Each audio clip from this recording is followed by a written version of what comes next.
From the many stories on the internet, reaching ghosts, goblins, demons, and even insane people. The stories that are either written to be scary or tell an interesting story based on real life. This is Escalating 2008.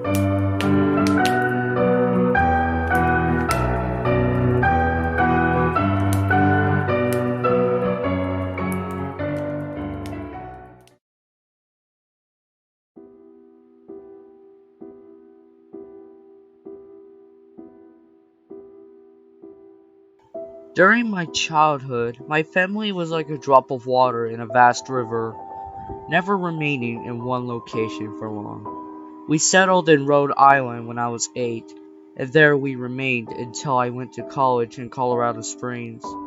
Most of my memories are rooted in Rhode Island, but there are fragments in the attic of my brain which belong to various homes which I once lived in when I was younger. We were living in a house just outside the bustling metropolis of New Vineyard, Maine, population 643. It was a large structure, especially for a family of 3. There were a number of rooms that I didn't see in the 5 months we resided there.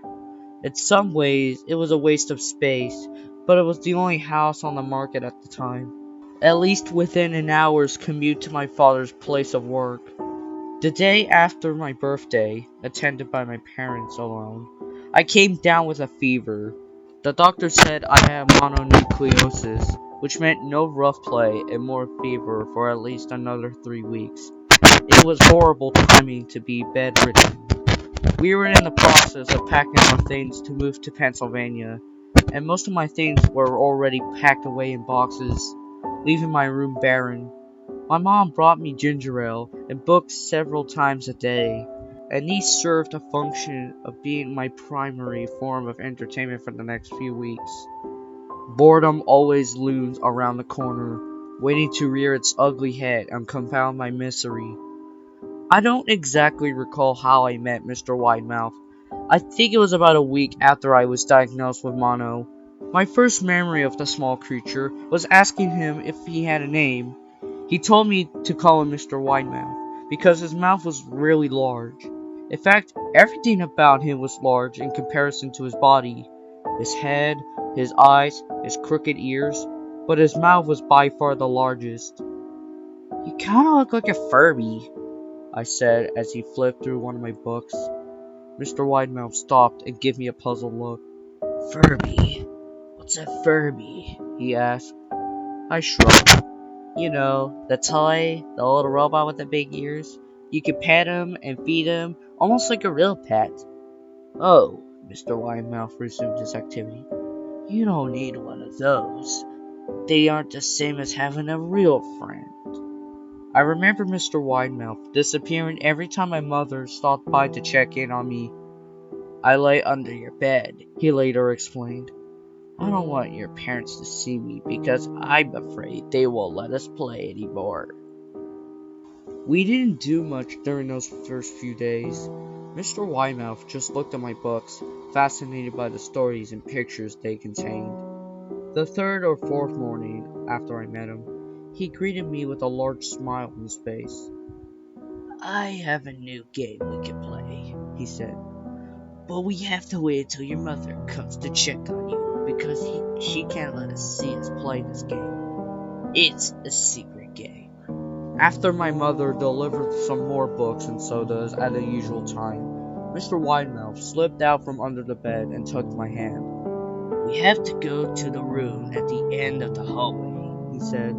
I objected at first, because my parents had forbidden me to leave my bedroom without permission, but Mr. Widemouth persisted until I gave in. The room in question had no furniture or wallpaper. Its only distinguished feature was a window on the opposite of the doorway.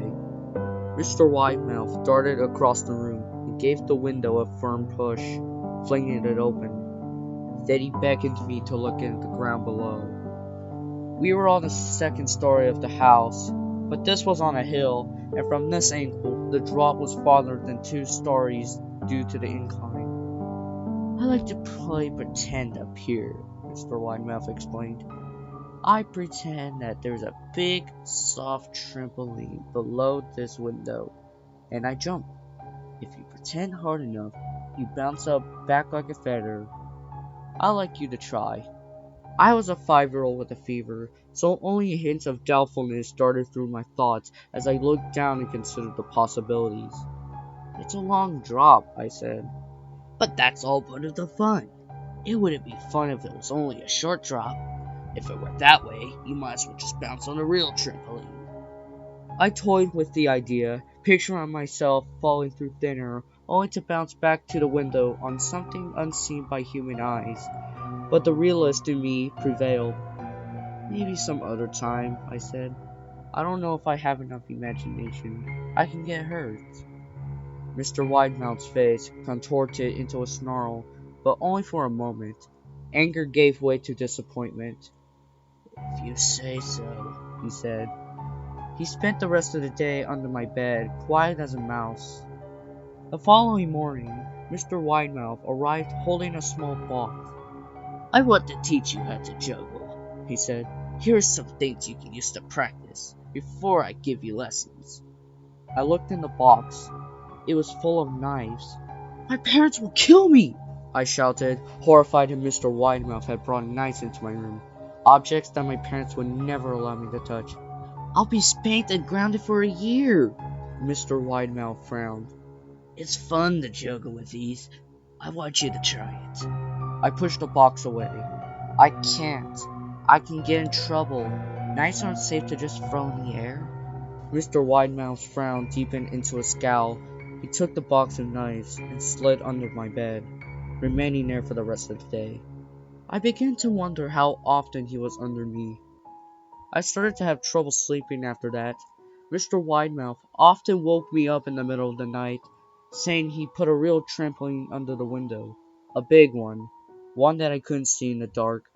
I always declined to try to go back to sleep, but Mr. Widemouth persisted.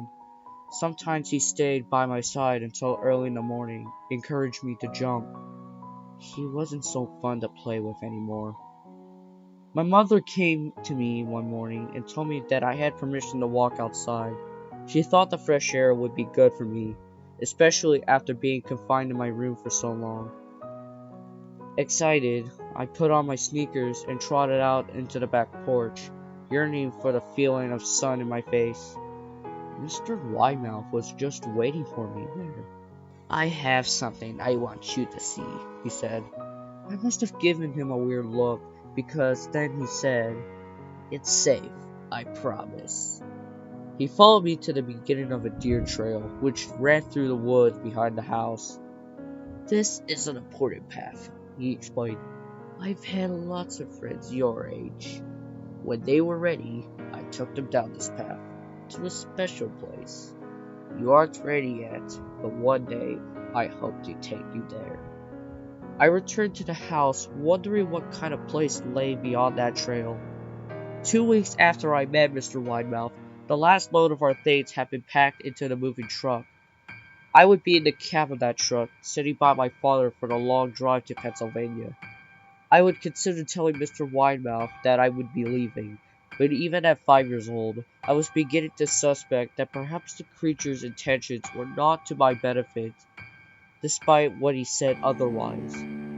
For this reason, I decided to keep my departure a secret. My father and I were in the truck at 4 a.m. He was hoping to make it to Pennsylvania by lunchtime tomorrow, with the help of an endless supply of coffee and 6 packs of energy drinks. He seemed more like a man who was about to run a marathon, rather than one who was about to spend 2 days sitting still. Early enough for you? My father asked, with a hint of sympathy. I nodded and placed my hand against the window, hoping for some sleep before the sun came up. I felt my father's hand on my shoulder. This is the last move, son, I promise. I know it's hard for you, as sick as you've been. Once Daddy gets promoted, we can settle down and you can make friends. I opened my eyes as we backed out of the driveway. I saw Mr. Widemouth's silhouette in my bedroom window. He stood motionless until the truck was about to turn onto the main road. He gave a pitiful little wave goodbye, steak knife in hand. I never waved back. Not once. Years later, I returned to New Vineyard. The place of land our house once stood was empty except for the foundation, as the house burned down a few years after my family left. Out of curiosity, I followed the deer trail that Mr. Widemouth had showed me.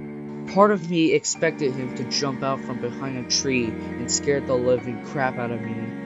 But I felt that Mr. Widemouth was gone, somehow tied to the house that no longer exists. The trail ended at a New Vineyard Memorial Cemetery, and I noticed that many of the tombstones belonged to children.